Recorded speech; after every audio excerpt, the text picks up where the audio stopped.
আজকে আমরা আবারও চলে এসেছি পাইথন প্রোগ্রামিং এর আরেকটা ভিডিও নিয়ে।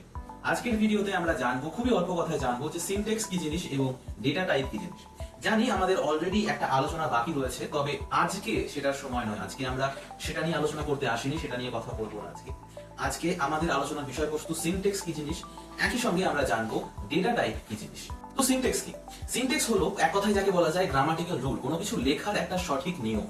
আমরা তো যেমন তেমন ইচ্ছে করে লিখতে পারি না, প্রোগ্রামিং ল্যাঙ্গুয়েজকে বোঝাতে গেলে তার নিয়মেই আমাদের লিখতে হবে। সেই যে লেখার নিয়ম, সেই যে লেখার ধরন, সঠিক কোনটা বেঠিক কোনটা, কিভাবে লিখলে পাইথন বুঝতে পারবে যে আমরা কি বলতে চাইছি, সেটাকেই বলা হয় সিনট্যাক্স। সব প্রোগ্রামিং ল্যাঙ্গুয়েজের ক্ষেত্রেই এই সিনট্যাক্সের ব্যাপার থাকে। প্রত্যেকটা স্টেটমেন্ট লেখার আলাদা ধরন, আলাদা ব্যাপার থাকে।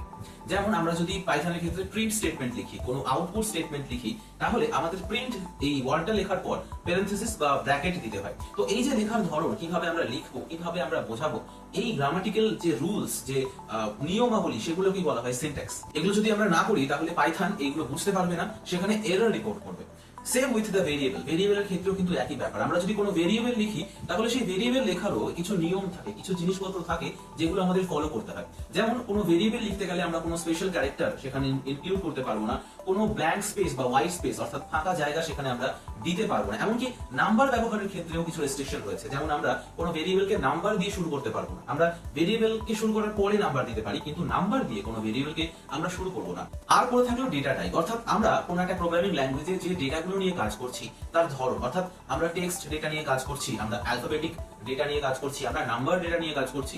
যদি আমরা নাম্বার ডেটা নিয়ে কাজ করি তাহলে আমরা কি হোল নাম্বার ব্যবহার করছি নাকি ফ্র্যাকশনাল অর্থাৎ ডেসিমেল নাম্বার ব্যবহার করছি, এই সমস্ত কি বলা হয় ডেটা টাইপ। অর্থাৎ যে সমস্ত ডেটাকে নিয়ে আমরা কাজ করছি তাদের ধরন কি, তাদের টাইপ কি, সেটাকেই বলা হয় ডেটা টাইপ।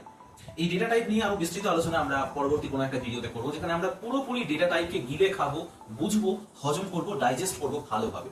পাইথনের একটা ফুল ভিডিও আসছে, তার জন্য তৈরি থেকো।